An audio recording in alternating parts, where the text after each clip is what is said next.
झारखंड शैक्षिक अनुसंधान एवं प्रशिक्षण परिषद रांची झारखंड के द्वारा कक्षा 10 की मॉडल सेट जारी कर दिया गया है, जिसमें कुल 40 प्रश्न हैं और उस 40 प्रश्न को आपको सटीक हल मैं आपको बताने जा रहा हूं। तो आइए पहले सेट के क्वेश्चन पर। इसमें पहला प्रश्न है, दाढ़ी बनाने के लिए किस प्रकार के दर्पण का उपयोग किया जाता है। इसमें ऑप्शन आपका है समतल, उत्तल, अवतल, इनमें से कोई नहीं। तो आप सभी को पता है कि दाढ़ी बनाने के लिए जो उपयोग किया जाता है वह है अवतल दर्पण। तो इस अवतल दर्पण पर आप क्लिक करें। इस अवतल दर्पण पर आप क्लिक करेंगे तो ये आपका प्रश्न जो है सही बन जाएगा, यानी इसका उत्तर जो है अवतल दर्पण है। अगला प्रश्न है, गोलीय दर्पण में फोकस दूरी एवं वक्रता त्रिज्या के बीच संबंध क्या होता है। तो इसमें ऑप्शन ए में है R=F/2, ऑप्शन बी में है F=R/2 और ऑप्शन सी में है R=F। इसमें से कोई नहीं। तो इसका जो सबसे सटीक आंसर है वह है F=R/2। आप इसमें क्लिक करें और इसमें टिक का निशान लगाएं।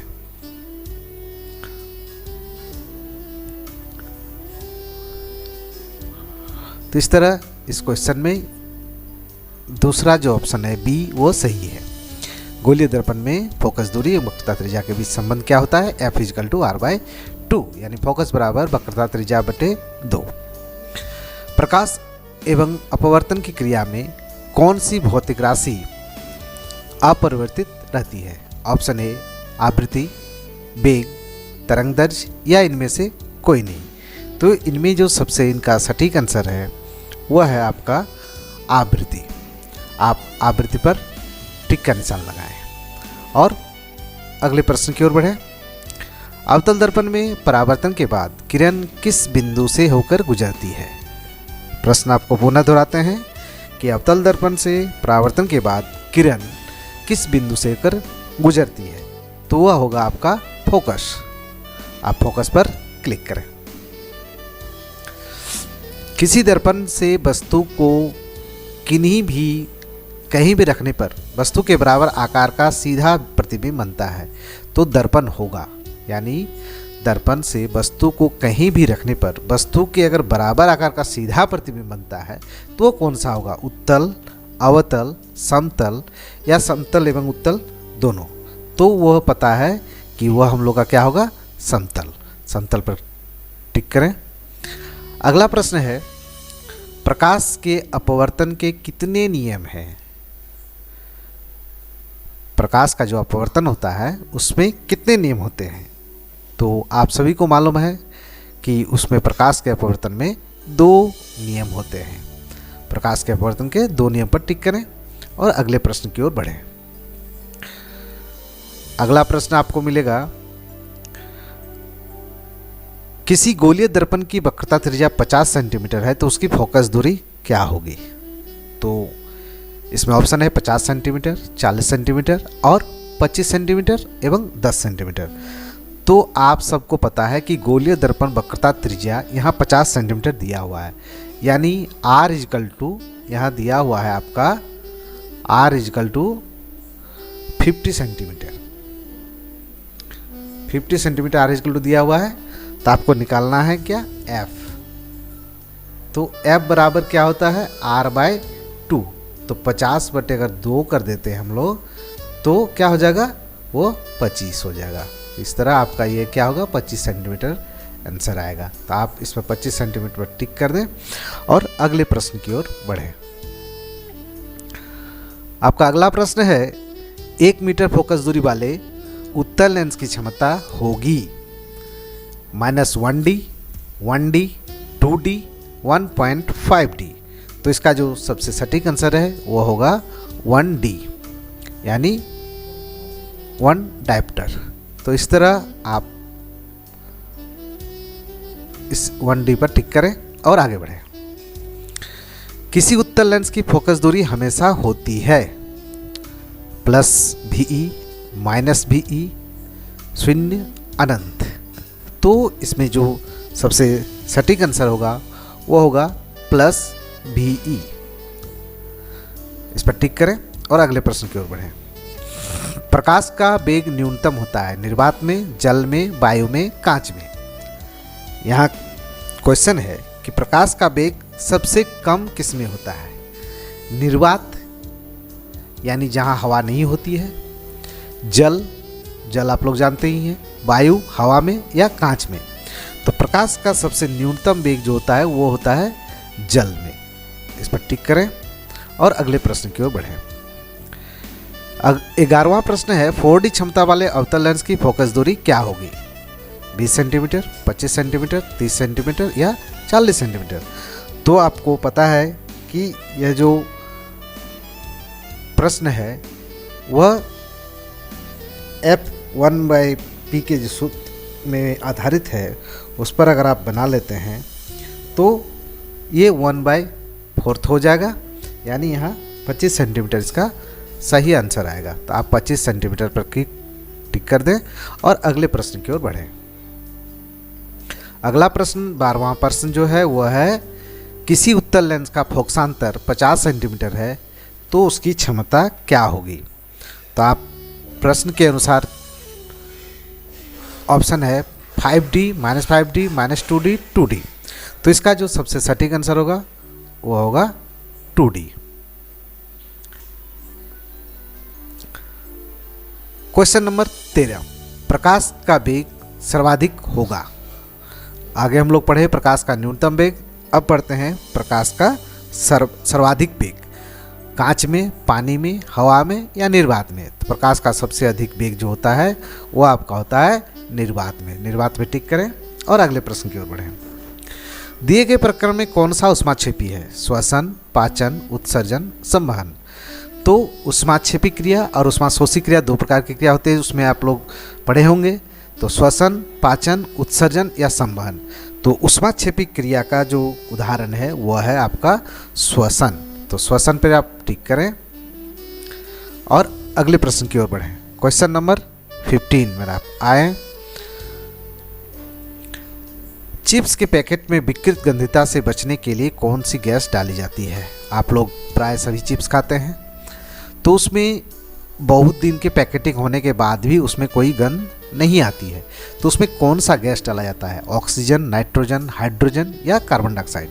तो आपका जो इसमें सबसे सटीक आंसर है वह है नाइट्रोजन, यानी चिप्स के पैकेट में नाइट्रोजन गैस डाला जाता है जिससे वह खाना खराब नहीं होता है। अब आते हैं अगले प्रश्न 16 में। जंग लगना किस प्रकार की अभिक्रिया है? संयोजन अभिक्रिया, वियोजन अभिक्रिया, विस्थापन अभिक्रिया या द्विविस्थापन अभिक्रिया? आपने क्लास 10 के पहले चैप्टर में पढ़ा है संयोजन अभिक्रिया क्या है, वियोजन अभिक्रिया क्या है, विस्थापन अभिक्रिया क्या है, द्विविस्थापन अभिक्रिया क्या है। उसमें अंतर्गत आप जानेंगे कि जंग लगने की जो क्रिया है वह क्या है? संयोजन अभिक्रिया है। यह ऑक्सीजन के साथ अभिक्रिया करती है। तो इस पर आप टिक करें और अगले प्रश्न की ओर बढ़ें। अब प्रश्न नंबर 17, दिए गए अभिक्रिया में किस पदार्थ का उपचयन हो रहा है? ZnO + C। इसमें Zn और CO उत्पाद होते हैं। ZnO और कार्बन की अभिक्रिया से जिंक और कार्बन। तो इस तरह से आप इसमें उपचयन किसका हो रहा है इसको चुनें। तो इसमें उपचयन हो रहा है CO का। तो इस तरह इस प्रश्न पर टिक करें और अगले प्रश्न की ओर बढ़ें। अगला प्रश्न आपके सामने है, दिए गए कौन सा रासायनिक समीकरण संतुलित है?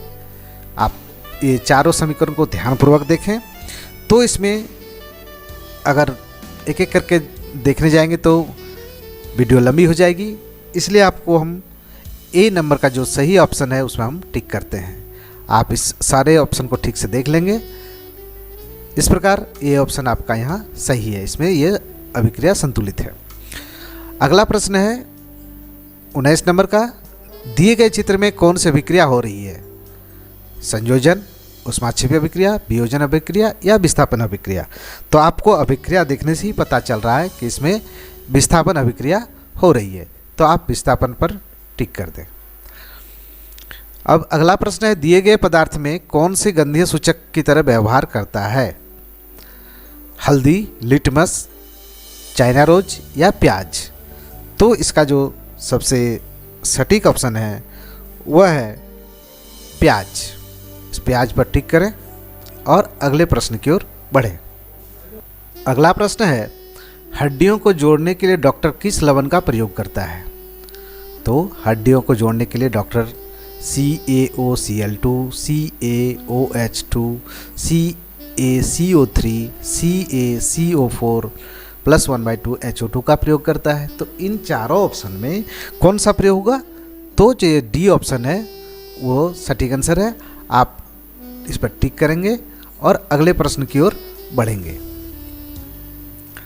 इस तरह इसमें डी आंसर जो है सही है। अगला प्रश्न है 22 नंबर का, विरंजक चूर्ण का सूत्र क्या है? अर्थात विरंजक चूर्ण का रासायनिक सूत्र क्या है? तो हम सभी जानते हैं कि विरंजक चूर्ण का रासायनिक सूत्र होता है CaOCl2। तो इस तरह इस पर आप टिक करें और अगला प्रश्न की ओर बढ़ें। अगला प्रश्न है, इस चित्र में कौन सी अभिक्रिया हो रही है? तो आप ये चित्र को ध्यानपूर्वक देखें तो आपको ये पता चलेगा कि इसमें वियोजन की अभिक्रिया हो रही है। तो आप वियोजन पर टिक का निशान लगाएं और अगले प्रश्न की ओर बढ़ें। टमाटर में कौन सा अम्ल पाया जाता है? एसिटिक अम्ल, सिट्रिक अम्ल, लैक्टिक अम्ल और ऑक्सैलिकल अम्ल। तो इसमें पाया जाता है ऑक्सैलिकल अम्ल। इस पर आप टिक करें और अगले प्रश्न की ओर बढ़ें। अगला प्रश्न है, तनुकरण प्रक्रिया में क्या होता है? H+ में सांद्रता में वृद्धि होती है, OH- में सांद्रता में वृद्धि होती है, H+ + OH में आयन में सांद्रता में कमी होती है, H3O+ के सांद्रता में वृद्धि होती है। तो इसमें जो सबसे सटीक आंसर है वह H3+ OH